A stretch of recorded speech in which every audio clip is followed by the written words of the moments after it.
오늘은 영적 싸움에 철저하게 대비하라, 영적 싸움에 철저하게 대비하라는 제목으로 하나님의 말씀을 살펴보겠습니다. 따뜻한 독종이라는 책이 있습니다. 한국 양궁을 세계 최강으로 만들었던 서거원 감독이 쓴 책입니다. 이 책에 이런 이야기가 나옵니다. 빨간색을 좋아하는 한 선수가 있었습니다. 이 선수는 경기할 때마다 빨간색 활을 써야 기분이 좋고 점수도 잘 나올 것 같다고 이야기를 했습니다. 그러자 이 감독님이 이 선수에게 빨간색 활을 쥐어주는 대신에 이런 이야기를 해 주었습니다. 내가 좋아하는 색에 갇히지 마라. 자기 사고에 갇히게 되면 거기까지가 내 한계다. 그걸 뛰어넘어야 발전이 이루어진다. 그러면서요, 이런 징크스들을 뛰어넘도록 철저하게 훈련을 시켰다라는 것입니다. 여기 소개된 훈련들을 보면요, 진짜 놀라운 것들이 많습니다. 야간 행군, 번지 점프, 뱀을 집어드는 훈련, 공포를 느낄 정도의 높이에서 다이빙하는 훈련, 또 시합 당일에 다양한 상황에 대비해서 폭풍이 치면 폭풍 치는 날에 가서 또 수많은 사람들의 함성이 있는 야구장에서 이런 곳곳에서 훈련을 했다고 합니다. 이런 혹독한 훈련을 통해서 대비했기 때문에 세계 최강이 되었다라는 거죠. 베드로전서 5장 8절에서 이렇게 말씀을 합니다. 근신하라, 깨어라. 너희 대적 마귀가 우는 사자같이 두루 다니며 삼킬 자를 찾나니. 신앙생활은 백화점이나 놀이공원에 있는 게 아니라는 거죠. 영적인 전쟁터에 한복판에 있다라는 것입니다. 전쟁터에서 어떤 변수가 발생할지 모르잖아요. 그래서 징크스나 이런 타령을 하고 있으면 안 된다라는 거예요. 우리도 양궁 선수처럼 철저하게 대비되어 있어야 한다라는 것입니다. 이스라엘도 마찬가지였습니다. 하나님의 꿈을 이루는 것은 영적인 전투였습니다. 성전 기초를 놓았을 때 이들이 너무 감격해서 기쁨으로 찬양을 했습니다. 그러면서요, 이들 가운데 앞으로는 하나님이 여기까지 도우셨던 것처럼 탄탄대로가 펼쳐질 꽃길을 생각하고 있었을 것입니다. 그런데 바로 그때 예기치 않는 일이 발생을 합니다. 1절을 보세요.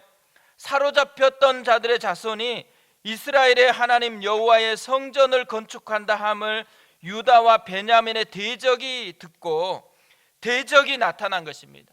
이 대적이라는 말은 우군이 아니잖아요. 적입니다. 그러니까 싸움을 해야 되는 상황이 발생을 했습니다. 이 대적들이 누구일까요? 2절 후반부에 이렇게 되어 있습니다. 아수르 왕 에살핫돈이 우리를 이리로 오게 한 날부터 우리가 하나님께 제사를 드리노라 하니. 아수르 왕 에살핫돈이 민족 이동 정책을 썼거든요. 이스라엘 백성들을 포로로 잡아가지고 다른 땅으로 이주시키고 또 다른 땅에 있었던 사람들을 이스라엘 땅으로 이주를 시켰습니다. 이스라엘 땅에 이주해서 살았던 이들이 지금 대적이 되어서 나타났다라는 거죠. 기초를 세울 때까지만 해도 가만히 있었거든요. 근데 갑자기 지금 왜 이들이 나타났을까요?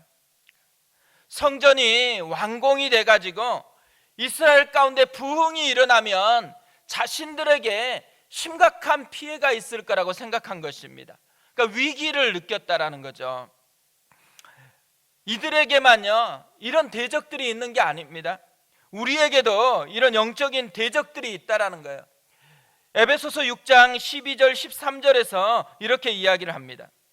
우리의 씨름은 혈과 육을 상대하는 것이 아니요 통치자들과 권세들과 이 어둠의 세상 주관자들과 하늘에 있는 악의 영들을 상대함이라. 그러므로 하나님의 전신갑주를 취하라. 이는 악한 날에 너희가 능히 대적하고 모든 일을 행한 후에 서기 위함이라. 우리도 영적 전쟁에 있기 때문에 승리하기 위해서 무장을 해야 한다라는 것입니다. 가끔요, 신앙생활을 오해하는 분들이 많이 있습니다. 신앙생활을 하면은 어렵다가도 갑자기 꽃길로 바뀌어질 거라고 믿고 있습니다. 그러나 신앙생활은 그런 게 아니에요. 영적인 전쟁을 치르는 것이 신앙생활이라는 거죠. 하나님이 우리에게 주고자 하는 축복은 하늘에서 뚝 떨어지는 복이 아니에요. 모든 상황 속에서 하나님을 힘입어서 이기는 사람이 되는 것이 하나님이 우리에게 주고자 하는 축복이라는 거죠. 그런 의미에서요, 오늘은 이스라엘을 어떻게 무너뜨리려고 공격을 했는지를 살펴보면서 우리가 어떻게 이런 영적인 싸움에 대비해야 할 것인지를 좀 배웠으면 좋겠습니다.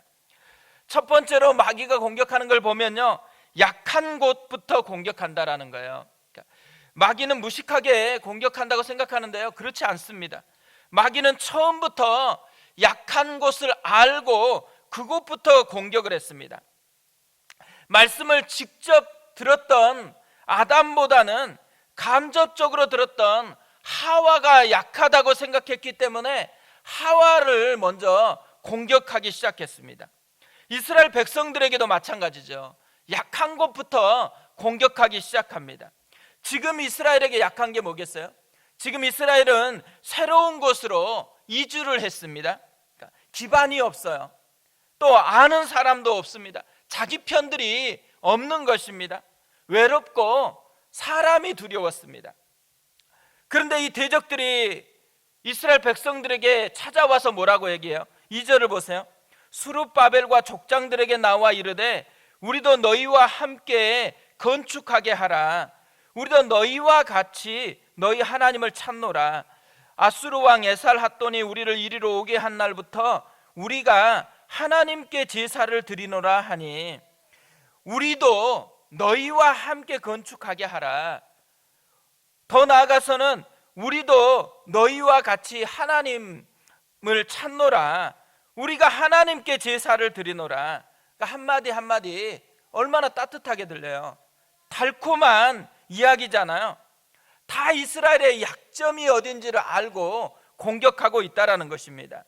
그런데 이 말은요, 진짜 같은 편이 되고 싶다라는 말이 아니에요. 진짜 도와주고 싶다라는 말은 물론 아니죠.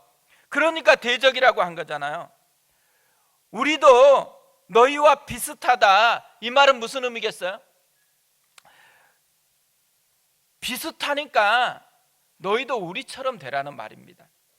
우리식으로 하면 세속화의 유혹이 지금 이들 앞에 놓여 있다라는 거죠. 튀지 말고 우리처럼 되라는 이 말을 얼마나 많이 들어요.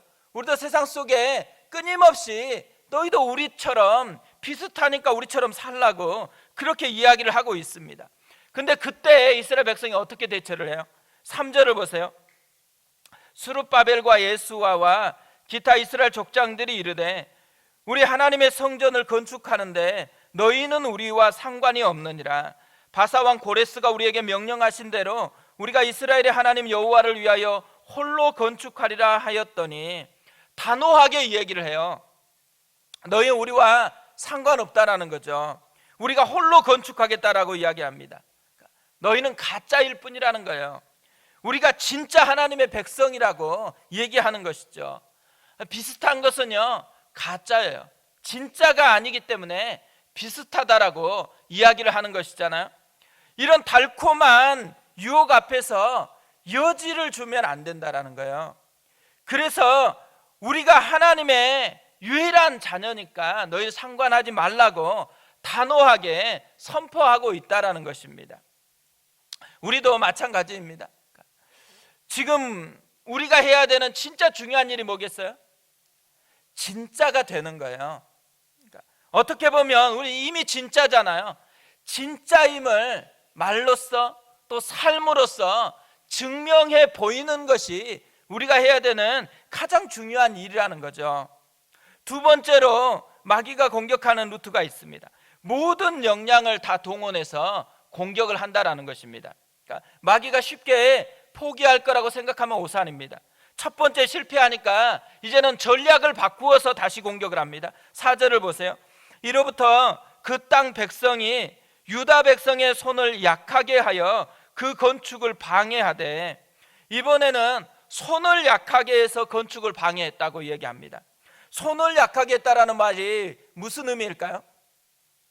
마음이 식어지게 한 것입니다. 하나님의 꿈을 향한 열정이 식어지게 만들었다라는 것입니다. 이들이 무엇으로 식어지게 만들었을까요? 교회에서요, 마음이 식어진 분들을 진짜 많이 만나거든요. 근데 이분들하고 대화해보면 대부분 마음이 식어지는 뿌리에 뭐가 있냐면, 서로 갈등으로 말미암아서 생긴 상처를 받을 때, 그때 마음이 식어진다라는 거예요. 그러니까 사소한 일로 오해가 시작됐겠죠. 그래 다투기 시작해요. 그럼 둘이 다투었잖아요. 근데 신기하게도요, 하나님을 향한 마음이 식어져요. 이들도 아마 이것을 알았기 때문에 내분이 일어나도록 그렇게 갈등을 일으키려고 애썼는지도 모릅니다. 그런데 오늘 말씀해 보면요, 이 대적들이 사용했던 강력한 방법 하나를 소개하고 있습니다. 5절 6절에 이렇게 소개합니다. 바사왕 고레스의 시대부터 바사왕 다리오가 즉위할 때까지 관리들에게 뇌물을 주어 그 계획을 막았으며, 또 아하수에로가 즉위할 때에 그들이 글을 올려 유다와 예루살렘 주민을 고발하니라. 국가 공권력을 동원했다라는 거예요. 사실 요즘에도 이런 느낌을 가질 때가 되게 많이 있습니다.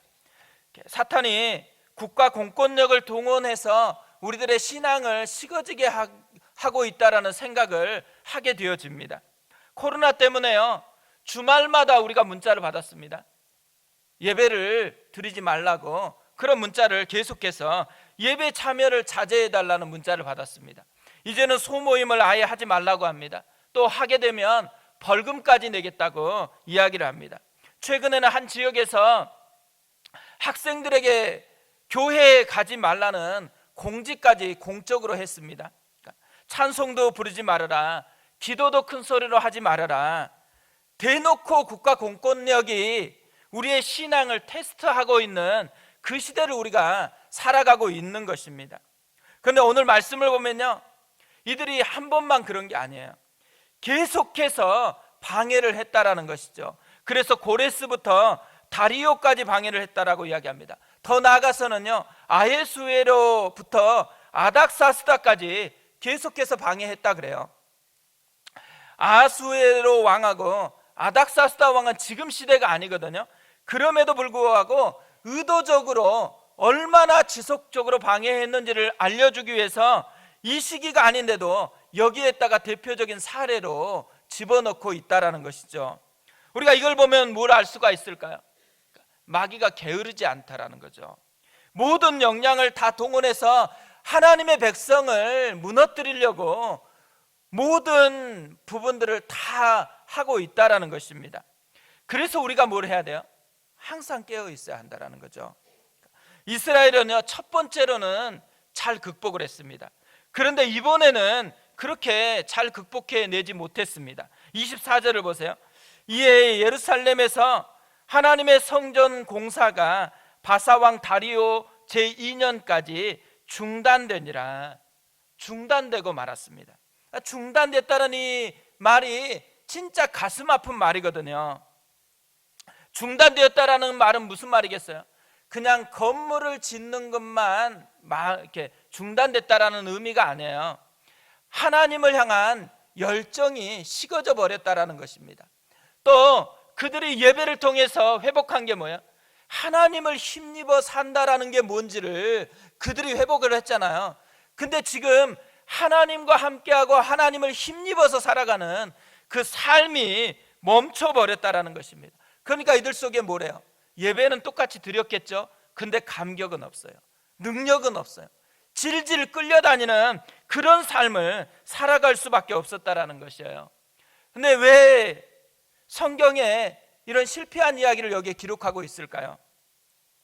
이들은 비록 실패했지만 이후에 살아가는 우리들은 실패하지 말아달라는 것이죠.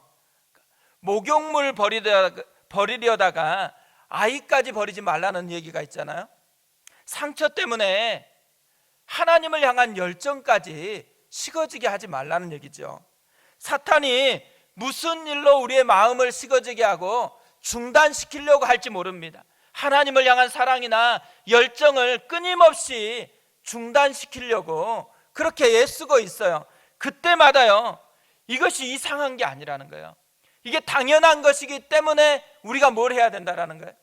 양궁 선수들처럼 어떤 상황이든지 간에 그것들을 넉넉하게 이길 수 있는 영적인 무장을 하면서 살아가야 된다라는 것이죠. 오늘 이번 주 마지막인 거잖아요. 새벽에 우리 가운데 마지막 마침표를 이 말씀으로 준 데는 의미가 있다고 생각합니다. 영적인 무장을 해야 된다라는 거. 우리 앞에 끊임없이 우리를 식어지게 하고 무너뜨리려고 하는 영적인 대적인 마귀가 있다라는 거, 이걸 기억하면서 하루하루 살 때마다요, 우리의 마음이 이상하고 우리의 마음에 갈등이 있고 식어지게 하면 그때가 지금 하나님의 카드를 꺼낼 때라는 거예요. 다시 하나님을 힘입고 하나님의 이름으로 당당하게 선포하고 삶으로 우리가 하나님의 백성인 것을 증명해 가는 것, 이것이 우리가 해야 될 일이라는 거죠.